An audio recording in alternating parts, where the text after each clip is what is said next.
Чтобы попасть на остров Ольхон, нам нужно было переправиться на бесплатном пароме. Одной из первостепенных целей для нас было посещение этого острова. Он нас привлекал своей загадочностью, мистицизмом и энергетикой.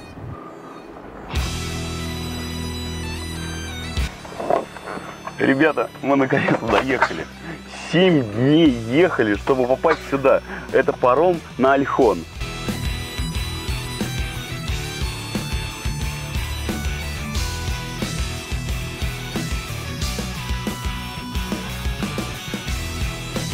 Пролив, через который курсирует паром, называется Ольхонские ворота.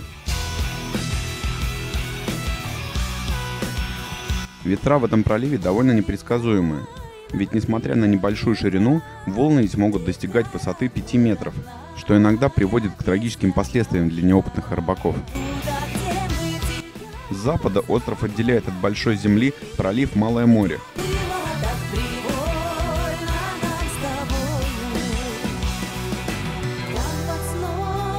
И вот мы наконец въехали на священную землю Ольхона. Красоты, которые открывались нам за каждым подъемом и каждым поворотом, просто поражали.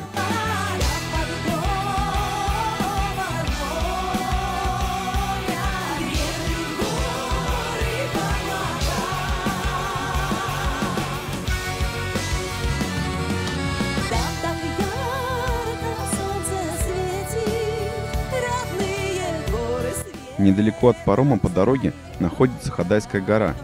Это одно из 3 священных мест на Ольхоне. По поверьям, дух великого шамана 1000 лет назад вошел в эту гору.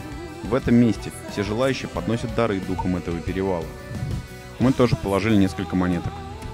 На Ходайской горе установлены СРГ. Это ритуальные столбы. Они нужны для того, чтобы духи спускались с небес и привязывали к ним своих коней. На столбе вырезались 3 горизонтальные канавки. Верхняя предназначалась для привязывания коней небожителей верхнего мира, средняя для коней людей и нижняя для лошадей подземного мира. Всем привет с Ольхона! Мы находимся на самой высокой горе на Ольхоне.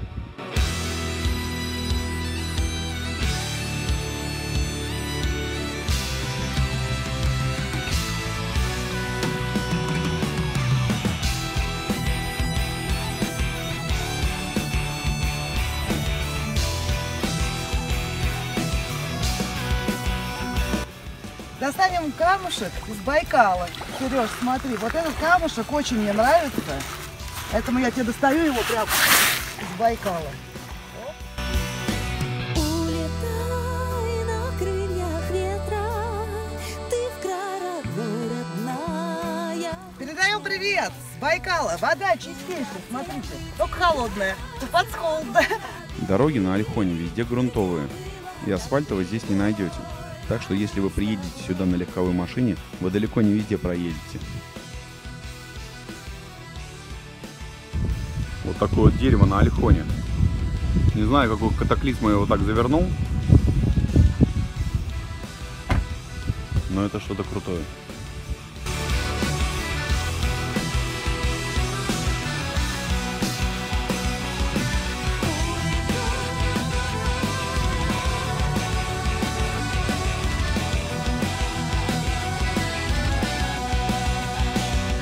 Но все же езда по здешним дорогам доставляет огромное удовольствие и море адреналина.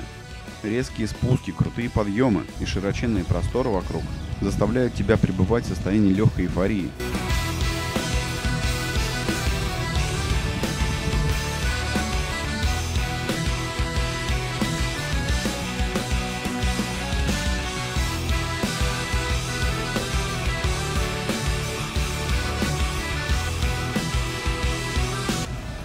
Заезжаем в заповедную зону. Вот. Здесь въезд 90 рублей с человека. Детей, говорит, они вообще, говорит, не считают. Вот. И по идее, говорит, 45, говорит, ну пусть дети, говорит, природу посмотрят, все дела. И 250 рублей с машины. Вот. Здесь заповедник. Соответственно, никаких костров, ничего там. Все аккуратно. Все предупредили, очень вежливо, все молодцы. Вот прям классно. Все рассказали, как уехать, по какому маршруту, как лучше, куда свернуть, что посмотреть. Сейчас поедем. Что они рассказали? Посмотрим.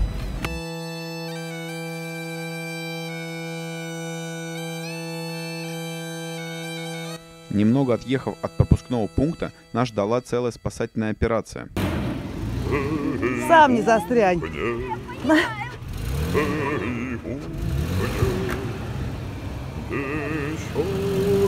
Цеплял бы на лебедку бы.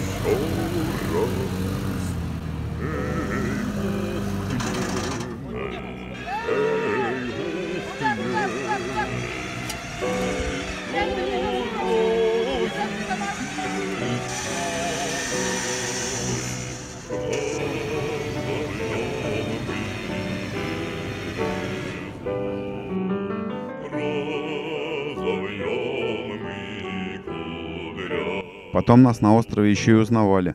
Говорили: во, это вы машину вытаскивали?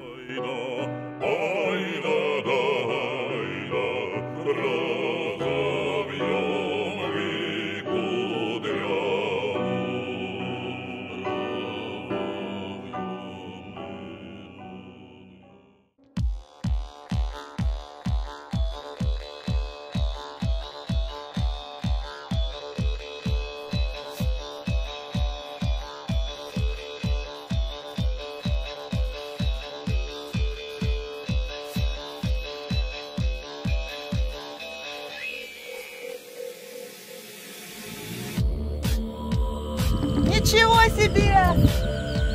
Леса, поля, Байкал. На Ольхоне и во многих других местах вокруг Байкала очень развит шаманизм.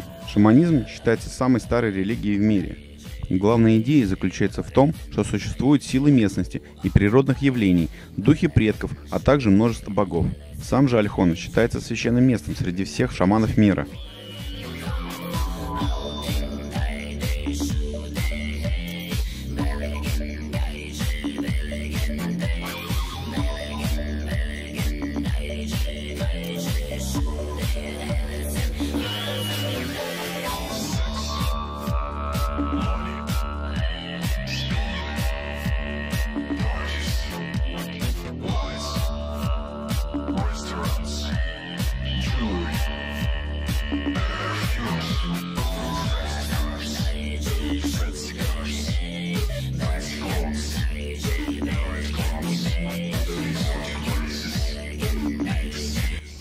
Офигеть, куда мы забрались. Вот это да. Вон там мы только что были.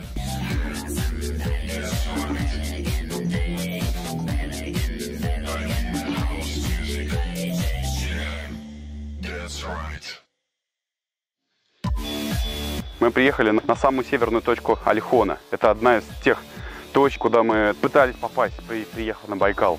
Это мыс Хобой. Мыс Хобой находится вблизи самого широкого места Байкала, 79 километров.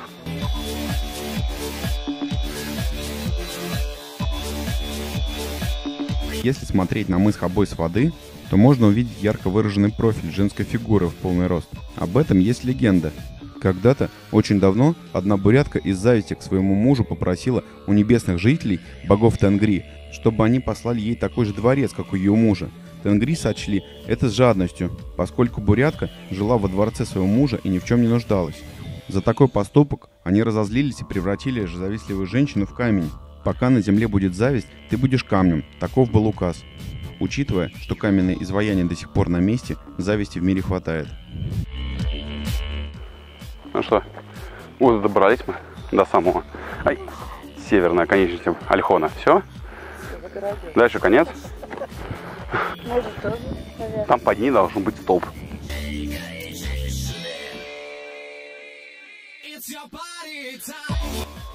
С собой не казалось ничего, чего можно повязать. Решили 100 рублей. Как в этом самом? Орел-решка. 100 баксов, только 100 рублей. Оставим тут.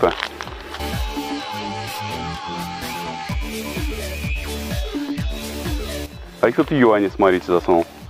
Или что это такое? Кстати, даже интересно прям. Вот это много. Не, это не юани. Это что другое. Юань, 5 юаней. Да-да, надо обратно положить людям. Под наш стольник. Стольник-то круче, чем юань. По-любому.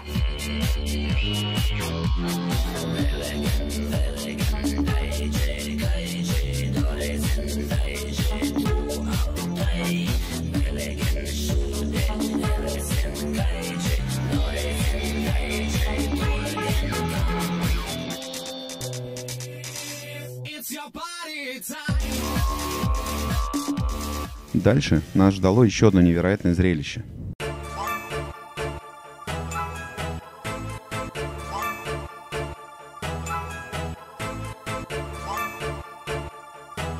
Внизу под скалой, прямо под нами, появились байкальские нерпы.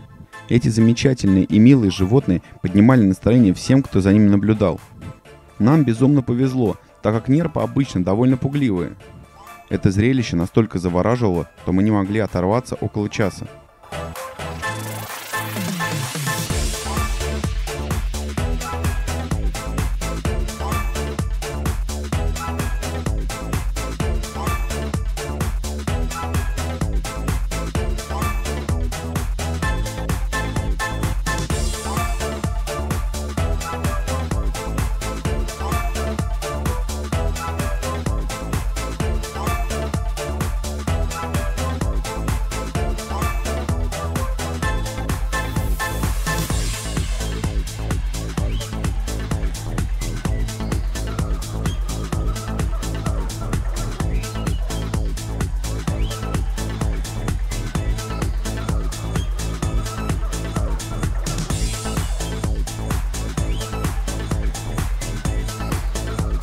Все новые и новые нерпы приплывали.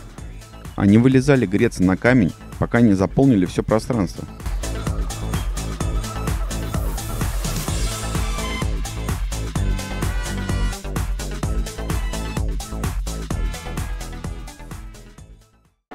На мысль любви надо ходить босиком. Обязательно. Запомните это раз и навсегда, чтобы почувствовать весь кайф жизни.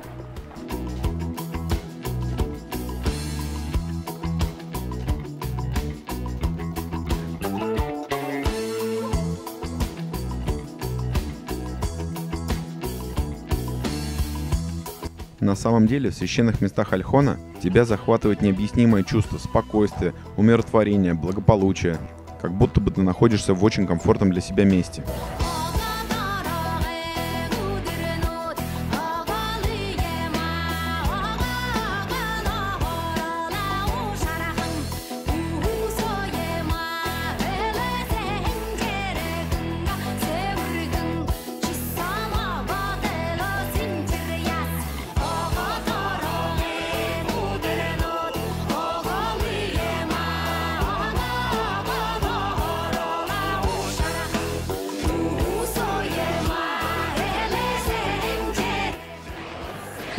Мы сейчас в поселке Хужир.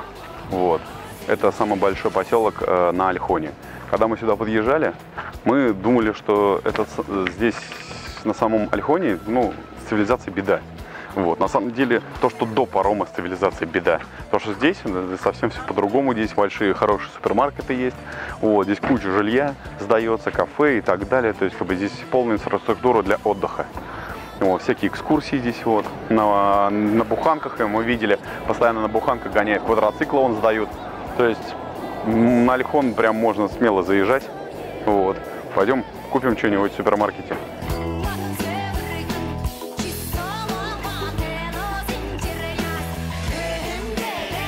Решили зайти в кафешку покушать. Заказали позы, шашлык. Пока готовили еду, Кирилл решил поиграть в мяч с местными ребятами.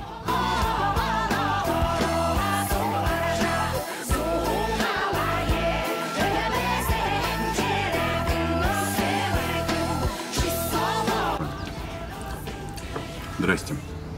Вот это поза. Вот такая штука. Внутри мясо, соответственно. Лехе хватает 4 штуки, чтобы наесться в усмерть. Да, и шашлык. Шашлык можно не говорить. Они большие, питательные. Вот в этом домике мы остановились. Уже уезжаем с Альхона. Вот. Как называется этот? Чайка. Чайка. Это турбаза Чайка. Вот. А если захотите найти, там не доезжая до парома, вот, до деревни, где паром, как там, деревня Сахюрта. Вот. Там налево дорога уходит, и вот здесь турбаза. Вот. В принципе, по ценам мы пока еще более-менее адекватная для этого самого места. такие простенькие спартанские условия, без особых заморочек, без ванны. Есть туалет. Туалет, раковина и все. Больше ничего нету. Баня здесь отдельно. По деньгам здесь получается это самое 650 рублей с человека. Вот. Это сейчас получается мы еще не совсем в сезон попали. В сезон будет 1000 рублей с человека. Так что в принципе более-менее адекватно. Просто с другими местами мы сравнивали. Там вообще по 500 рублей. Там вообще туалет на улице, летний душ и вообще полный трэш. А тут вот такие коровки ходят. Интересные. Судя по всему домашние это коровы.